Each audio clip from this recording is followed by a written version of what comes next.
Գյորջյան Կասկադ 60 ամիս փուլային վճարում բազմաթիվ առավելություններ։ Հարցը հետևյալն է. Պետական իրավիճակի վերաբերյալ հատկապես եկեղեցում բավական շատ նամական վերաբերմունք կա եկեղեցու կողմից ձեր կառավարության դեմ նաև ընդդիմության հետ կապված է այս իրավիճակը ինչ եք տեսնում եկեղեցում հասարակությունում իրականում ինչ շանս ունեք հաջողության հասնելու։ Իմ հարցը հետևյալն է, գիտեմ, որ շատ ավելի շատ ներկայամետ մոտեցում եք որտեղ գրել իրական Հայաստան հայեցակարգով, բայց ես մտածում եմ ինչպես կարելի է իրապես նաև պատմական խոսույթը համապատասխանեցնել, արդյոք կա ռազմավարություն միատեղելու պատմական խոսույթները, որպեսզի առաջ շարժվեք դեպի ապագա, քանի որ սան էլ պետք է անդրադառնան Ադրբեջանի ղեկավարները, Թուրքիայի ղեկավարները, բայց հարցը հետևյալն է, ինչպես կարող եք այլ սերունդներ կերտել առանց իհարկե անդրադառնալու պատմության կրթությունը փոխելու հարցին, որը կարող է այլ գաղափար ստեղծել այդ պատկերացում հարևանի մասին։ Ես մտածում եմ կրթական ինչ ռազմավարություն կա երկարաժամկետ հատվածում։ Շնորհակալություն։ Ինչ կոնկրետ քայլեր կան Հայաստանի համար կապված Եվրամիության ինտեգրվելու հետ։ Գերմանիան եւ Եվրամիությունը ինչպես կարող են պաշտպանել ու աջակցել Հայաստանին այս ընտրությունների ընտրարշավի ընթացքում, ինչպես նաև այս քվեարկության օրը ռուսական ազդեցությունից պաշտպանել ընտրություններին միջամտելու փորձերից Ռուսաստանի կողմից։ Ես կարծում եմ դեռ Բաքվում պահվող 20 թվականի պատերազմից հետո պահվող պատանդների խնդիրը շատ կարևոր է նշել, քանի որ իմ հասկանալով, եթե խաղաղության համաձայնություն եք ձեռք բերում, միևնույն է պետք է նաև անդրադառնաք, քայլեր ձեռնարկեք, որպեսզի խաղաղություն ապահովեք, եւ եթե պատերազմից դեռ մարդիկ գերեվարված են, բանտում են պահվում ու պատանդ են պահվում մի երկրում, որ այդ խաղաղություն եք համաձայնեցնում, ապա ես կարծում եմ իրավական միջոցներ պետք է ձեռնարկվեն եւ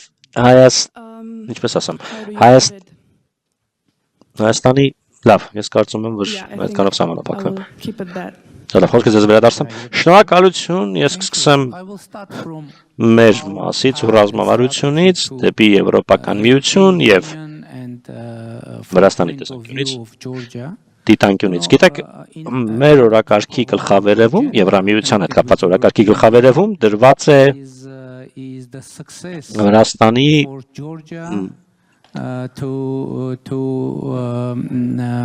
Եվրամիության հետ համաձայնության հասնելու ռազմավարությունը։ Անկեղծ ասեմ, ինչու երբ մենք ընդունեցինք այդ եվրոպական ռազմավարությունը, երբ Վրաստանը ստացավ Եվրոպական միության տեխնոծուի կարգավիճակ, եւ մենք զգացինք, որ մեր ճանապարհը ուղին դեպի Եվրոպական միություն բացվում է, ու մենք տեսանք հնարավորություն մեզ համար եւ դրանից հետո դժբախտաբար որոշ խնդիրներ ծագեցին Եվրոպական միության եւ Վրաստանի միջև հարաբերություններում եւ կարծում եմ, որ դա ամենաշոշափելի խնդիրներից մեկն է Հայաստանի համար Եվրոպական դիտանկյունից եւ բնականաբար ու ես կարծում եմ այս իրավիճակի հանգուցալուծումը Հայաստանի համար շատ կարևոր է։ Ինչ վերաբերում է պատմության։ Գիտեք, շատ կարևոր է որոշել, թե ինչպես հարաբերվել պատմության հետ։ Դա շատ կարևոր է։ Գիտեք, կա շատ կարևոր մի ասացվածք, որ պետք է դասեր առնենք պատմությունից։ Բայց գիտեք, բոլորը դրա մասին գիտեն, բոլորը դա գիտեն, բայց որն է խնդիրը։ Խնդիրն այն է, որ չկա կոնկրետ ցուցում, թե պատմության որ էջում է որում են այդ դասերը գրված, որ բացենք ցուցումներ չկան, որ վերցրեք պատմության դասագիրք, չգիտեմ, որը տպվել է 1972 թվականին Գերմանիայում կամ Ռուսաստանում կամ Հայաստանում, բացեք տվյալ 173-րդ էջը եւ այդտեղ առաջին բարբերության մեջ էջի գրված են պատմության դասերը։ Մեր տեսանկյունը ուստի հետևյալն է։ Ընդ որում մեր տեսանկյունը մեզ համար, մեր երկրի համար ու մեր ժողովրդի համար հետևյալն է։ Ամենակարևոր ուղերձը մեր պատմության դա պահանջն է չկրկնելու այդ պատմությունը կրկին ու կրկին եւ փորձելու բացվել ու ստեղծել ամբողջովին նոր պատմություն, կերտել նոր պատմություն մեր երկրի ու մեր ժողովրդի համար, քանի որ գիտեք ու դա ակնհայտ է ու բոլորը դա գիտեն, հետևյալն է։ Դա ընդ որում մեր ազգի առանձնահատկություններից է, ամբողջ աշխարհում հասկացված լինել, տառապանքը, ցեղասպանությունը եւ այլն, բայց գիտեք, մենք որոշել ենք մեր հայացքը շրջել եւ կենտրոնանալ այն ուղղությամբ, որ չկրկնվի այդ պատմությունը եւ դա ամենակարևոր ներդրումը, ամենակարևոր տուրքը կլինի պետականությանը, ինքնիշխանությանը, անկախությանը, բարեկեցությանը եւ խաղաղությանը մեր երկրի համար, քանի որ դա կլինի կարևորագույն ներդրումը, հարգանքի տուրքը մեր ազգի բոլոր նահատակներին, բոլոր ժամանակների բոլոր նահատակներին եւ դա է մեր ռազմավարությունը։ Իմիջիայլոց չկա ազգ, որը կհամարի, որ ինքը չի տառապել։ Բոլոր ազգերն էլ համարում են, որ իրենք տառապել են։ Եվ յուրաքանչյուր ազգ ունի իր տառապանքները, ողբերգությունները եւ այլն։ Սակայն մեր ռազմավարությունն առաջին հերթին հետևյալն է՝ չկրկնել նույն պատմությունը կրկին ու կրկին այլ փորձել ստեղծել ամբողջովին նոր, ավելի լավատեսական, ավելի բարեկեցիկ, ավելի խաղաղ պատմություն եւ հիմա այսօր մենք փորձում ենք հենց դա անել։ Այո, եկեղեցու մասին, գիտեք, շատ զգայուն թեմա, հատկապես որ այն ավելի հասկանալի դառնա ձեզ եվրոպական լսարանի համար, ես խոսում եի քիչ առաջ ստանդարտներին համապատասխանելու մասին, այս ամբողջ պատմությունը եկեղեցու թեմայով զուտ համապատասխանելու մասին է։ Նախ եւ առաջ համապատասխանությունը եկեղեցու իր իսկ կանոններին։ Ինչ ենք մենք ցանկանում։ Մենք ցանկանում ենք տապանցիկություն, հաշվետվողականություն, համապատասխանություն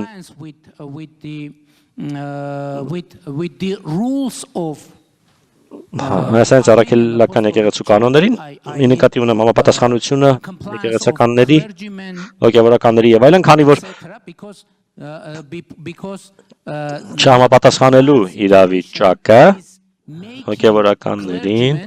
դարձնում է ավելի խոցելի արտաքին ազդեցության նկատմամբ եւ նրանց կներեք, որ այսպես եմ ձևակերպում, գործիք դարձնելու արտաքին ազդեցության համար։ Մենք ընդամենը ուզում ենք համապատասխանություն լինի։ Ընդհանրապես եկեղեցու եւ հոգևորականների, եկեղեցականների եւ եկեղեցու ղեկավարների համապատասխանությունը լինի, հաշվետվողականությունը լինի, ոչ ոք չգիտի թե ներ եկեղեցին ինչպես է ֆինանսավորվում, ոչ ոք դա չգիտի, քանի ինչ գումար է մուտք գործում, ինչպես է ծախսվում ու գիտեք ամենամեծ խնդիրը որն է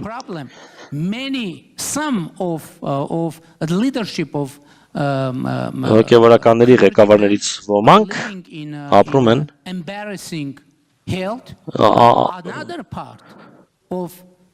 ամոթալի վիճակում, իսկ սովորական եկեղեցականներից ոմանք ապրում են աղքատության մեջ, դա խնդիր է։ Եվ դա վնաս է պատճառում մեր երկրի բարոյական մթնոլորտին։ Մենք ցանկանում ենք, որ արժեքահեն հասարակություն լինի, բայց ես ասում եմ, որ հնարավոր չէ ունենալ արժեքահեն հասարակություն, երբ մեր արժեհամակարգի էպիկենտրոնը ախտահարված է եւ մեզ անհրաժեշտ է բարեփոխում ունենալ, մեզ անհրաժեշտ է մեր եկեղեցին համապատասխանի մեր հասարակության առաջ եւ թափանցիկ լինի եւ դիլեն գործիքներ ստուգելու հոգեվորականների, եկեղեցականների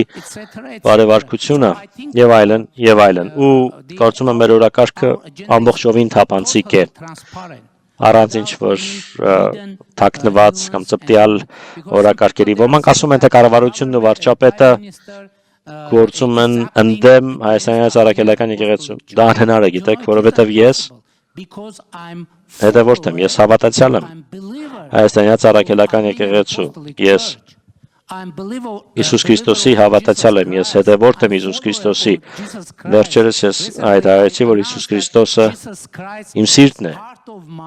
Եվ ես չեմ կարող գործել Իսուս Քրիստոսին դեմ, հակառակ եւ իմ եկեղեցուն հակառակ։ Դա իմ եկեղեցին է, գիտեք։ Ու մեր եկեղեցին է։ 90-ից ավելի տոկոսը մեր կառավարության անդամների Հայաստանյան առաքելական եկեղեցու հետևորդներ են եւ իրենք ու մենք ցանկանում ենք համապատասխանի եւ թափանցիկ ու հաշվետու լինի եւ ազնիվ լինի եւ արժեքահեն լինի եկեղեցին։ Ինչ վերաբերում է ես կուզեի միջայլոց արձագանքել Ադրբեջանի դեսպանի խոսքին։ Ես երախտապարտ եմ ջերմ ողջույնի համար, բայց մյուս կողմից գիտեք, ես մտածում եմ արդյոք Ադրբեջանը ցանկանում է, որ տարածքային պահանջներ լինեն Հայաստանի սահմանադրության մեջ, թե ոչ։ Երբեմն իմ տպավորությունը գիտեք, որն է, որ մեր ադրբեջանցի գործընկերները շատ են ուզում, այսպես ուզում են, որ մեր սահմանադրությունը պարունակի տարածքային պահանջներ Ադրբեջանի նկատմամբ, բայց գիտեք, չկան տարածքային պահանջներ։ Չունենք տարածքային պահանջներ մենք։ Եվ մենք պատրաստ ենք դա ապացուցել։ Եվ ակնհայտ է դա։ Եվ ուստի, ինչպես արդեն ասացի, եւ որն է մեր ռազմավարությունը։ Մեր ռազմավարությունը հետեւյալն է. լինել հետևողական, առանց լարվածության եւ դրական եւ խաղաղ մթնոլորտում ներկայացնել ու բացատրել մեր դիրքորոշման բոլոր նշբությունները, բայց գիտեք, իրականությունը հետևյալն է. անգամ հաշվի առնելով, որ Ադրբեջանը անկեղծորեն կարծում է, որ կան տարածքային պահանջներ Հայաստանի սահմանադրության մեջ, գիտեք, ամենաարագ լուծումը այդ խնդրի որն է։ Ստորագրել խաղաղության համաձայնագիրը եւ ուղարկել դա, արդեն ասել եմ, դա պարտադիր է եւ երբ Հայաստանի կառավարությունը այն ուղարկի մեր սահմանադրական դատարան եւ երբ մեր սահմանադրական դատարանը ասի կամ եթե ասի, որ այն ամբողջովին համապատասխանում է, համաձայնագիրը ամբողջովին համապատասխանում է մեր սահմանադրությանը, այն կգնա խորհրդարան, կվավերացվի եւ մենք եւ կստանա ավելի բարձր, ամենաբարձր, բարձրագույն իրավական ուժ։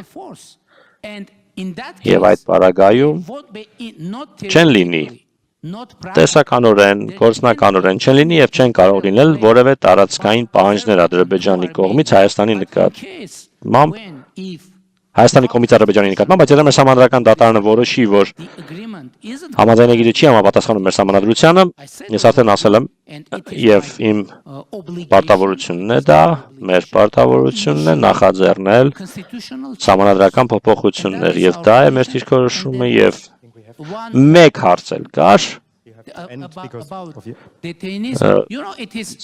ազատությունից զրկված անձանց մասին։ Գիտեք, շատ զգայուն հարց է սա եւ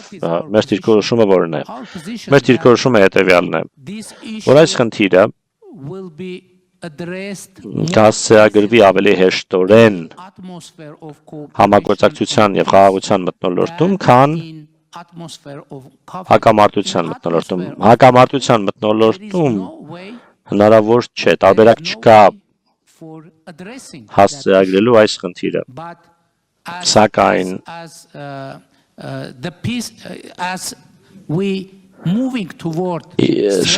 քանի որ մենք ընթանում ենք խաղաղության ամրապնդման ուղղությամբ, ավելի ու ավելի իրատեսական է դառնում փոքր քայլերով այդ խնդրի լուծումը։ Դա է մեր դիրքորոշումը։ Ուստի խաղաղություն հաստատելը նշանակում է լուծել այլ խնդիրները նույնպես։ Դա է մեր ընկալումը։